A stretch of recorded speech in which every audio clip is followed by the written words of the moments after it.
جو میں عرض کر رہا تھا کہ اللہ نے قرآن میں کیا فرمایا کہ پچھلی امتوں نے نافرمانی کس کی رسول کی، جس کی وجہ سے اللہ نے ان امتوں کو تباہ کر دیا۔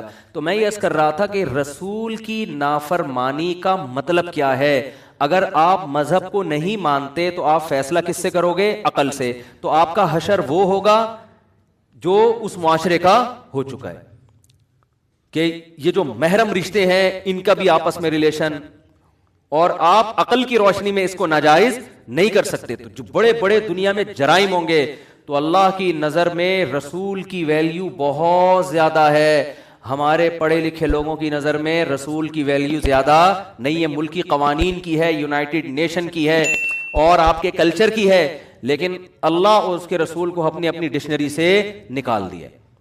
تو دیکھو بالآخر آپ نے آنا اسلام ہی کی طرف ہے۔ اسلام کے علاوہ کسی کے پاس اللہ کی قسم نہ دنیا میں نجات کا راستہ ہے اور نہ آخرت۔ رہا مسئلہ جو اسلام پہ اعتراضات کیے جاتے ہیں نا، آپ کسی عقل مند سے پوچھو وہ بتائے گا یہ اسلام کا اعتراض نہیں، اسلام کا حسن ہے جس کو آپ کو اعتراض بنا کے بتایا جا رہا ہے۔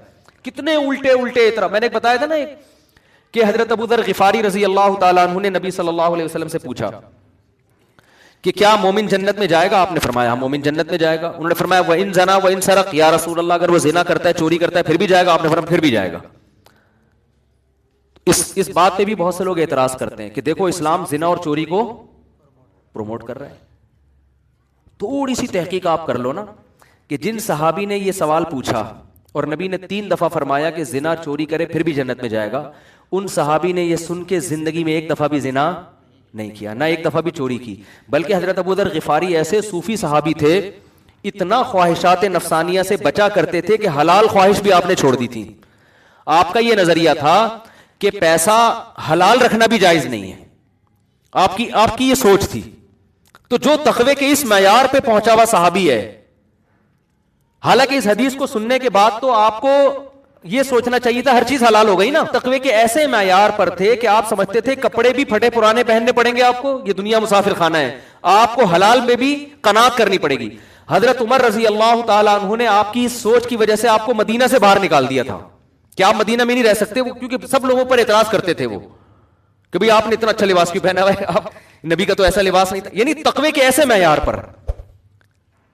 تو آپ سمجھ سکتے ہیں کہ جس صحابی کو یہ بات بتائی جا رہی ہے وہ اس کا مفہوم کچھ اور لے رہے ہیں اور آپ اس کا مفہوم کچھ اور لے رہے ہیں۔ اگر اسلام اس طرح کی حدیثوں کے ذریعے چوری کو پروموٹ کرنا چاہتا تو ابو ذر غفاری رضی اللہ تعالیٰ عنہ معاذ اللہ وہ تو چوری کی طرف مائل ہوتے، وہ تو حلال کی طرف بھی مائل نہیں ہے۔ اس سے پتا چلتا ہے کہ اس حدیث کا وہ مفہوم نہیں ہے جو آپ توڑ موڑ کے پیش کر رہے ہو، اس کا وہی مفہوم ہے جو پوری امت مراد لیتی ہے کہ ایمان کی برکت سے سزا کھانے کے بعد بالآخر جنت میں چلا جائے گا، چوری کی سزا ملے گی۔ اسلام تو چوری کے اتنا خلاف ہے، اسلام کہہ رہے ہاتھ کاٹ دو، جبکہ آپ کیا کہہ رہے ہیں 2-4 تھپڑ لگا کے اس کو رخصت کر دو۔ تو جتنے اسلام پہ اعتراض کیے جا رہے ہیں آپ سرسری غور سے اگر آپ دیکھو تو آپ کو پتا چلے گا کہ یہ اسلام کا حسن ہے، یہ اعتراضات اسلام کے خلاف نہیں ہے۔ تو میں سورہ الحاقہ کی آیات کمپلیٹ کر دوں۔ فرمایا فَعَصَوْا رَسُولَ رَبِّهِمْ فَأَخَذَهُمْ أَخْذَةً رَّابِيَةً إِنَّا لَمَّا طَغَى الْمَاءُ حَمَلْنَاكُمْ فِي الْجَارِيَةِ لِنَجْعَلَهَا لَكُمْ تَذْكِرَةً وَتَعِيَهَا أُذُنٌ وَاعِيَةٌ۔ پچھلی امتوں کی اللہ نے تباہی کا ذکر کیا نا، تو نوح علیہ السلام کا واقعہ بھی اللہ نے مختصر بیان کیا۔ فرمایا اس وقت کو بھی یاد کرو جب پانی نے سرکشی کی تھی اور ہم نے تمہیں کشتی میں سوار کر دیا، ہم نے تمہیں کشتی میں سوار کیا۔ حالانکہ ہمیں سوار نہیں کیا تھا، اللہ خطاب تو ہم سے کر رہے ہیں نا۔ سوار کس کو کیا تھا؟ اللہ نے، نوح علیہ السلام۔ لیکن اللہ ہمیں اس لیے کہہ رہے ہیں کہ ہم سب نوح علیہ السلام کی آل اولاد ہیں، تو ہمارے ابا کو سوار کر کے اللہ نے ہمیں بچا لیا۔ اگر نوح علیہ السلام سوار نہ ہوتے اور ہلاک ہو جاتے تو آج نہ میں یہاں بیٹھا ہوا، یعنی خدا نہ خواستہ وہ اس پانی میں ڈوب جاتے تو میں آج یہاں بیٹھا ہوا بیان نہ کر رہا ہوں۔ تو اللہ جہاں بھی نوح علیہ السلام کے بارے میں بات کرتے ہیں نا تو ہمیں ڈائریکٹ خطاب کریں گے، تم لوگوں کو میں نے بچایا ہے۔ تو یہ اللہ نے ہم پر بھی احسان کیا ہے۔ طغى الماء، جب پانی نے سرکشی کی تھی، حملناکم فی الجاریہ، ہم نے تم لوگوں کو کس میں بٹھا دیا؟ کشتی میں۔ کیسا قرآن کی بلاغت ہے نا، یعنی مجھے بھی قرآن خطاب کر رہے ہیں، آپ کو بھی اللہ کہہ رہے میں نے تم سب کو بٹھا دیا تھا کس میں؟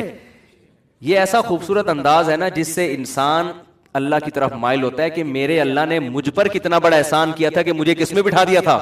کشتی میں. تو اصل میں قرآن یہ عنوان اس لیے استعمال کر رہا ہے کہ ہم نے جو تمہیں کشتی میں بٹھا کے بچایا تھا نا، اس لیے کہ تم ہم پر ایمان لائے تھے اور تم نے ہماری اطاعت کا وعدہ کیا تھا.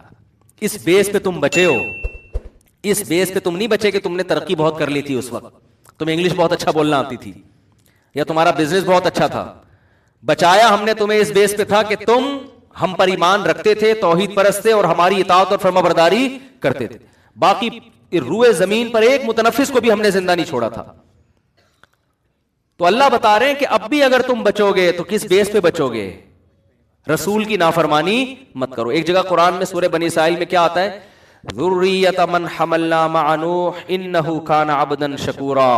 اے وہ لوگوں جن کو ہم نے نوح کے ساتھ کشتی میں سوار کیا، اے ان کی اولادو، انہ کان عبدا شکورا، جو نوح تھے نا وہ اللہ کے بندے تھے اور شکر گزار تھے وہ. یعنی اللہ بتا رہے ہیں کہ اے لوگوں تمہارے ابا شکر گزار آدمی تھے، تو اس شکر گزاری کی وجہ سے میں نے ان کو کشتی میں سوار کیا ہے. تو تم اپنے باپ کا کچھ پاس رکھو، تم بھی کیا کرو؟ شکر گزاری کرو. شکر گزاری مطلب عمل اچھا کرو. تو یہاں بھی اللہ نے تو نوح علیہ الصلوۃ والسلام کے دور میں جب پانی آیا ہے. اچھا قرآن کے آگے الفاظ دیکھیں کہ حملناکم فی الجاریہ لنجعلها لکم تذکرۃ، تاکہ اس واقعے کو ہم تمہارے لیے نصیحت بنا دیں. وتعیھا اذن واعیہ، اور محفوظ کرنے والے کان اس کو محفوظ کر لیں. آج بہت سے لوگ ان واقعات کا بھی انکار کرتے ہیں. اس وقت یہودی بھی اس واقعے کو درست مانتے ہیں، عیسائی بھی اس واقعے کو درست مانتے ہیں اور مسلمان بھی. اور یہ وہ واقعات ہیں جو کانوں سے سنے ہوئے تواتر کے ساتھ چلے آ رہے ہیں، کیونکہ دنیا میں اتنے بڑے بڑے واقعات چھپتے نہیں ہیں. اتنے بڑے بڑے واقعات چھپتے نہیں ہیں. تو یہ ایک ایسا واقعہ ہے کہ حالانکہ تینوں مذاہب کی آپس میں دشمنی ہے، اسلام، یہودی اور عیسائیت، مگر تینوں اس کو درست مانتے ہیں.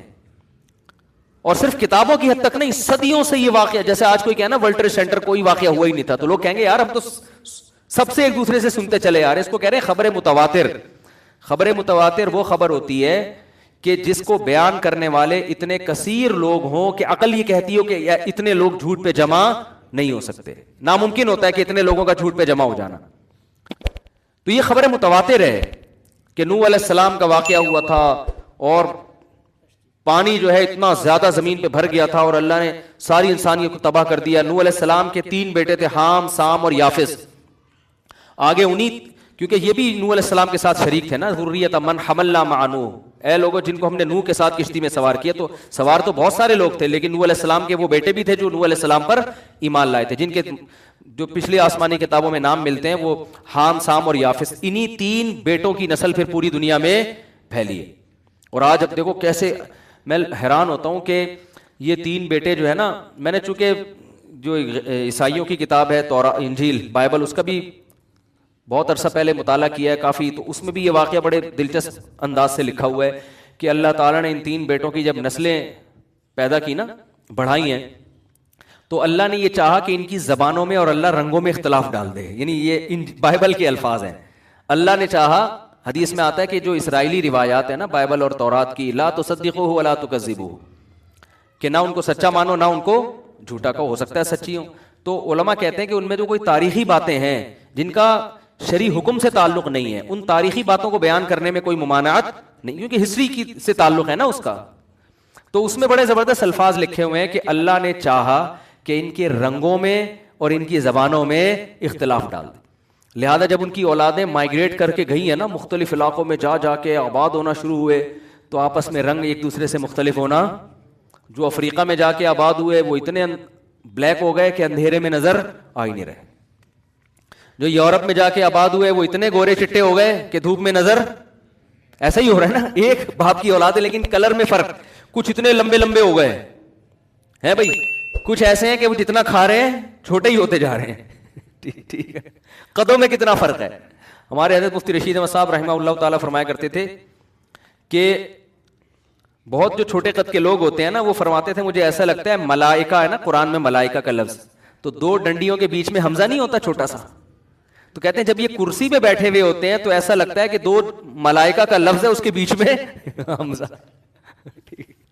کہ دونوں طرف وہ کرسی ہے اور بیچ میں، تو وہی ملائکہ کا لفظ بن جاتا ہے نا.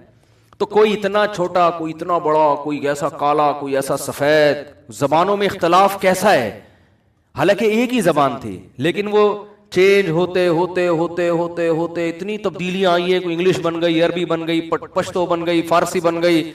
آپ دوسری زبان کا وہ آدمی کہتا ہے چائنیز کیسے بنی ہوگی، چانچی پتہ نہیں کیسے بنی ہے یار، میں تو حیران ہوں یار کیسے بن گئی نا، بالکل ہی عجیب زبان. تو یہ ایک ہی زبان ہے جس کو اللہ نے مختلف زبانوں میں تقسیم کر دیا. تو اللہ ان تمام لوگوں سے خطاب کر کے کہتے ہیں کہ چاہے وہ چائنا والے ہوں، چاہے وہ جاپان والے ہوں، چاہے وہ انگریزی بول رہے ہوں، چاہے وہ پشتو بول رہے ہوں، اردو بول رہے ہوں، اللہ فرماتے ہیں یہ سب کس کی اولاد ہیں؟ نوح کی اور ان کے 3 بیٹوں کی. اور تم وہ لوگ ہو کہ پوری انسانیت کو تباہ کر کے میں نے تم تینوں کو بچایا تھا، تمہارے تینوں کے ابا. اب ہم میں سے کچھ کزن ہیں، ہو سکتا ہے کوئی حام کی اولاد ہو، کوئی سام کی اور کوئی یافس کی. وہ آپ کو یاد ہے شیعہ ذاکر تھے، انہوں نے زبردست تقریر کی کہ وہ ایک کراچی گیا تو وہ ایک بیٹی کا نام ملیشیا تھا، تو ایک بیٹی کا نام وہ پھر ملیشیا بن گیا، تو پھر وہ ایسے ہی تھی، وہ اس کی کوئی کسی اسرائیلی کتاب میں وہ لکھا ہوا نہیں ہے. تو اللہ فرماتے ہیں کہ ہم نے تمہیں بچایا کس بیس پہ؟ شکر گزاری کی بیس پہ. تو کس قدر قرآن نصیحتیں کر رہا ہے. وَتَعِيَهَا أُذُنُ وَاعِيَةٌ، تو تاکہ اس کو سننے والے کان محفوظ کر لیں. بس آخری آیت پڑھ کے میں بیان ختم کرتا ہوں. اللہ فرماتے ہیں، انسان کہتا ہے نا کہ بھائی وہ تو ٹھیک ہے، جو واقعہ ہونا تھا ہو گیا، اب تو نہیں کوئی ایسا سیلاب آ رہا نا، اب ہم کیوں اللہ کی فرما برداری کریں، اب ہم کیوں نظر کی حفاظت کریں، اب ہم کیوں نماز پڑھیں، اب ہم کیوں اللہ کی مان کے چلیں، اب ہم کیوں پیغمبروں کو فالو کریں، اب تھوڑی کوئی سیلاب آ رہا ہے، وہ آ گیا ونس اپون اے ٹائم. اللہ فرماتے ہیں اب سیلاب نہیں آئے گا. فَإِذَا نُفِخَ فِي الصُّورِ، اب ایک سور پھونکا جائے گا، ایک سور پھونکا، نفخۃ واحدہ، صرف ایک ہوگا وہ. اب ایسے نہیں آئے گا کہ یہاں سے سیلاب، وہاں سے طوفان، یہاں سے حجت اللہ کی بندوں پہ تمام ہو چکی ہے. فَإِذَا نُفِخَ فِي الصُّورِ نَفْخَةٌ وَاحِدَةٌ، فرمایا کہ بس اب اس وقت کا انتظار کرو، سور میں ایک زوردار پھونک پھونکی جائے گی. وَحُمِلَتِ الْأَرْضُ وَالْجِبَالُ، زمین اور پہاڑوں کو اٹھایا جائے گا، اس آواز کی ایسی طاقت ہوگی. فَدُّكَّتَا، ان کو کوٹ دیا جائے گا، دَكَّةً وَاحِدَةً، ایک ہی دفعہ میں. جیسے پہلی دفعہ اللہ نے پیدا کیا نا، ماں کے پیٹ میں 9 مہینے لگتے ہیں بچہ بننے میں، پھر دنیا میں آتا ہے، پھر ہوتے ہوتے 30-40 سال کے بعد جا کر انتہا کو پہنچتا ہے. تو قرآن کہتا ہے کہ جب میں دوبارہ پیدا کروں گا تو اتنا لمبا پروسیس نہیں ہوگا، بلکہ فَإِذَا هُمْ قِيَامٌ يَنظُرُونَ، ایک دوسرا سور پھونکا جائے گا. اچانک یہ سارے کے سارے ان کے ذرات جہاں جہاں دنیا میں گئے ہیں، یہ جڑ کے انسان بن کے ہمارے سامنے کھڑے ہوئے، چند سیکنڈوں کے اندر یہ کام ہوگا. تو یہ اللہ کی قدرت ہے، اس لیے اس دنیا سے زیادہ دل لگانے کی ضرورت نہیں ہے. یہ ہم پر بھی موت آئے گی اور اس کائنات پر بھی موت آئے گی. آپ جو مرضی ترقی کر کے جہاں تک بھی پہنچ جائیں، بالآخر جیسے وہ سائنسدان جو آرم اسٹرانگ جو چاند پہ پہنچا، ٹھکانہ اس کا بھی قبر ہی ہوا بالآخر. تو یہ کائنات ترقی کرتے کرتے جہاں تک بھی پہنچے گی، اللہ یہ بتا دے گا کہ یہ ہے مسافر خانہ، یہ دل لگانے کی جگہ نہیں ہے. چھوٹے چھوٹے سیلاب آتے رہے ہیں نا، تو اب بڑی قیامت آئے گی اور یہ زمین آسمان کو میں توڑ کے بالکل برابر کر دوں گا. فَيَذَرُهَا قَاعًا صَفْصَفًا، قرآن کہتا ہے چٹیل میدان بنا دوں گا میں. آپ پہاڑوں کی طرف جاؤ نا کبھی، جب آپ اسلام آباد سے آگے جاتے ہیں نا تو پہاڑوں کا سلسلہ شروع ہوتا ہے، پھر ایسے پہاڑ کے ہر اگلا پہاڑ پچھلے پہاڑ سے اونچا ہی ہوتا ہے. آدمی کہتا ہے یہ کب جا کے ختم ہوگا؟ گلگت کی طرف جائیں، کوہستان کی طرف جائیں، ایک پہاڑ کے اوپر دوسرا پہاڑ، پھر اس کے اوپر تیسرا پہاڑ. میں 10-12 سال پرانی بات ہے، داریل گاؤں جس کے میں نے ولاگ نہیں بنایا تھا، وہاں سے ہم گلگت کی طرف جا رہے تھے. بہت اونچے اونچے پہاڑ ہیں، یعنی بائی روڈ جا رہے تھے، تو پہاڑ پہ پہاڑ، پہاڑ پہ پہاڑ. میں نے ان سے کہا یار یہ کیا ہے، یہ ایسے ڈرونے نا، اور رات کا وقت تھا، سردی بھی تھی ٹھیک ٹھاک. آگے مجھے ایک نظر آیا بادل، میں نے کہا یار یہ کالی گھٹا آ رہی ہے نا، اتنا اونچا بادل نظر آیا.